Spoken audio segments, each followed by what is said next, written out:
Hi, it's Juris and welcome to Tattoo Shop Talk, and today we will take a look at new tattoo machine by Easy. It's the second version of Easy P3 Pro Turbo 2. If you have not seen a review on the first one, then please check that out and then watch this one or watch that one afterwards, because it's very similar to the first one, so all the technicalities are kind of the same. Watch that one, maybe you'll find something that I forget to mention here. In this newer version they have improved some things and some things they are over improved, so I think it's a step backwards. I will do our usual, its ups, its downs, and who this tattoo machine might be for. Price wise, I did not find price on their webpage yet. I contacted the contact person who I chat with about their products, and they got back to me with pricing of $269 for, as they said, single warehouse unit, and with double warehouse units $339. By that I think they mean the batteries. So with double battery $339, with a single one it's $269. Remove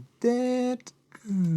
That's out of the way. Let's start with the upsides. Like with all Easy products, it's very reasonably priced. It has adjustable stroke. It's an actual stroke wheel that you can fine tune at your desired stroke length.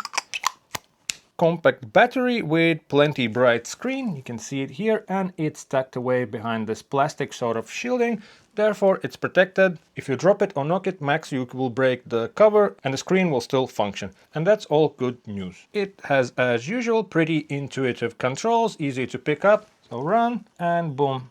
Voltage up, voltage down. Jumpstart feature for them who work with tighter cartridges or at lower volts and machine cannot push it right away.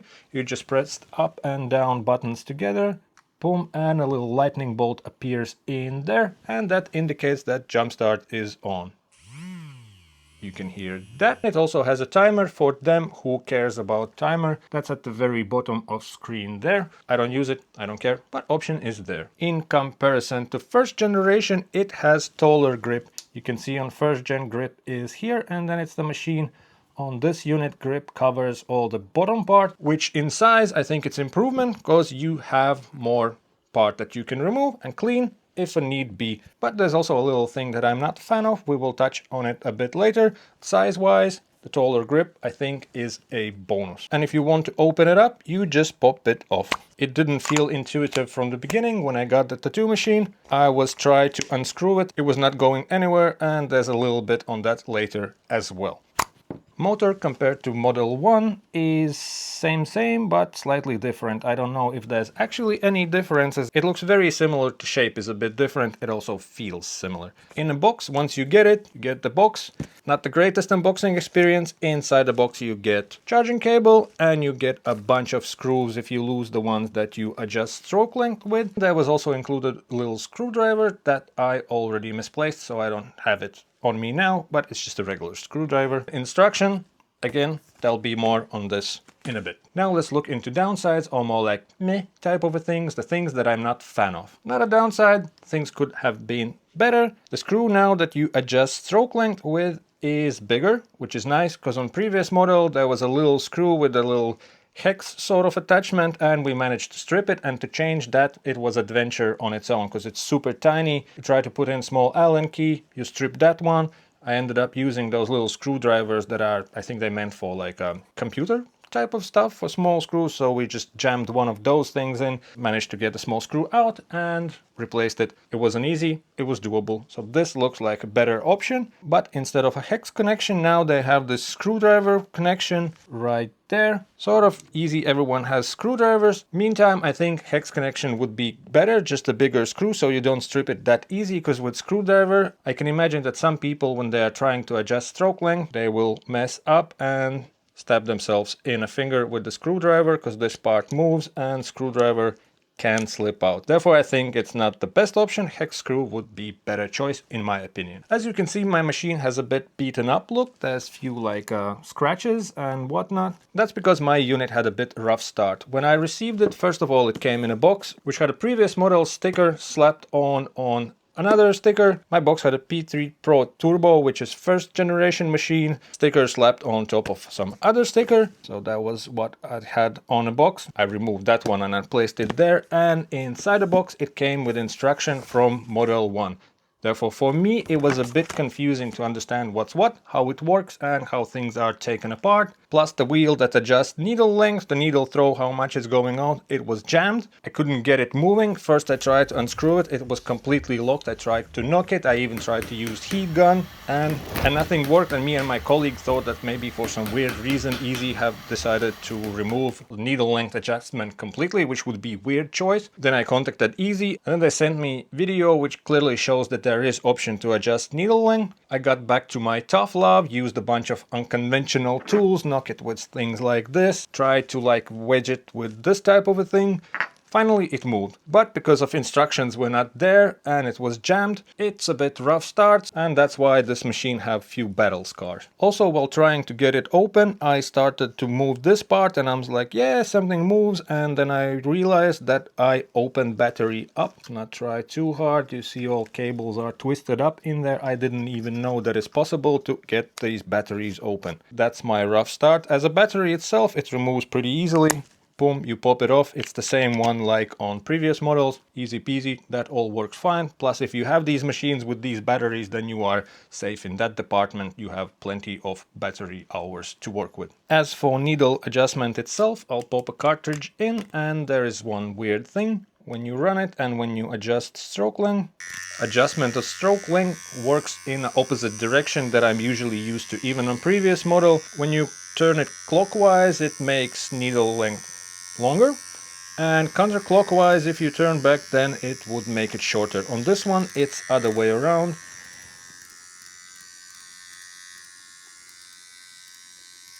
So that's maximum out, and then opposite direction, and then it gets shorter, which is weird. And it's not just basic adjustment like on previous model where you unscrew it and it comes off with the whole thing and this unit is solid.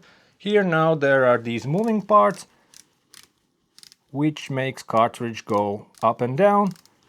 And considering that my unit was jammed from the beginning and there are moving parts, I would be careful to put it in autoclave, and even when I use disinfectants, I want to be extra careful not to get too much stuff in there so it doesn't jam again. In my opinion, less is more, and I think this is sort of over-engineered, unnecessary step. Another thing I am not a fan of. On the first model, if you open it, you can access plunger, you can clean it as you want. Very nice, very easy to access insides. On this one, the unit is housed in this sort of thing, and you cannot access plunger basically at all, unless you take it off and get it out, but that's too much. This one, super great solution. This one, I think, is a step backwards. Stroke adjustment.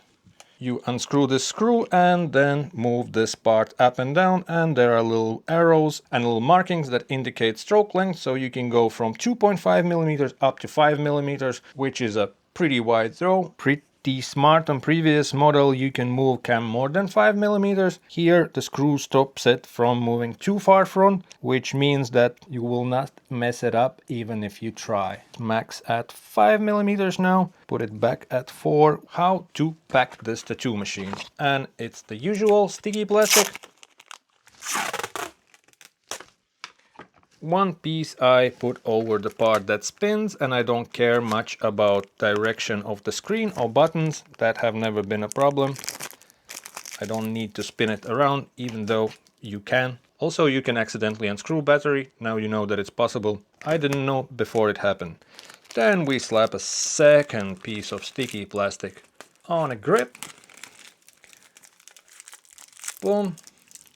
Now we have this situation going on with a bit of exposed machine around center, and to cover that, third piece of sticky plastic, and let's do a little fold. Then we put that just over the spinny part so you can adjust length and none of the machine is exposed. You can still hold on the top part and adjust needle length and put some grip tape for comfort, less slippery. If you prefer chunkier grips, put some paper towels in there. There you go. Machine is packed away. Let's switch it on. Boom. Screen nice and visible. And you have access to buttons. Boom, boom, boom. Somebody in comments was curious with battery from touch model would work on P3 Pro Turbo. And let me demonstrate. We'll pop it off. Boom. Connection is the same. It does fit. we switch it on, boom, bigger screen, touch screen. It works, it just doesn't work with the dot mode. See, it shows easy 0, it should be dot mode, I press and nothing happens, but if I double tap it as a regular battery, it works. Does it has any effects in the long term? I don't know. As a regular battery, it does work. And on machine with a spinny disk, it does work in a dot option as well, so it would work on regular P3 Pro, not on Pro Turbo. Now, who this tattoo machine might be for? First thing would be for tattoo artists who like direct-ish drive feel but want an option to tweak stroke length. It's not for people who want quick adjustments on the go, because you have to take things apart and adjust it that way, so it would be something that you set and work with. If you want to try something else, you have to open it up, again tweak it a bit.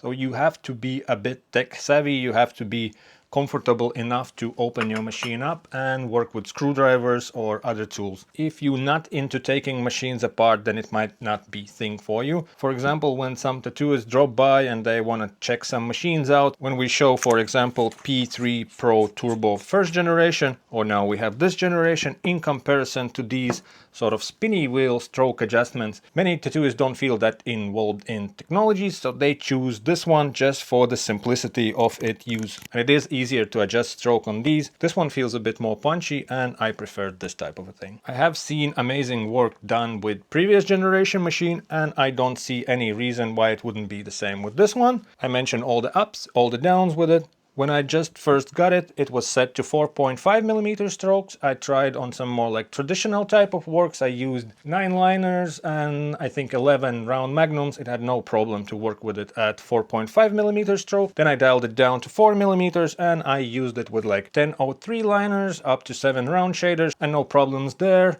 With magnums, 7s, 9s, 13s, no problems there. Most likely it would be fine with bigger groupings as well. I just didn't have a chance to try it yet. And now if you have used first generation machine, or depending on when you watch this video, maybe it's longer time in the future, you have experience with second generation machine, then leave that in the comment section. I would like to hear your experience. And of course, do all the YouTube stuff. Press like on the video, check our playlist in video description. And if you are shopping for tattoo products, then use our affiliate links. You get a little discount and we get a little kickback, and we appreciate that a lot. Thanks for watching, stay safe, and I'll see you in a future videos.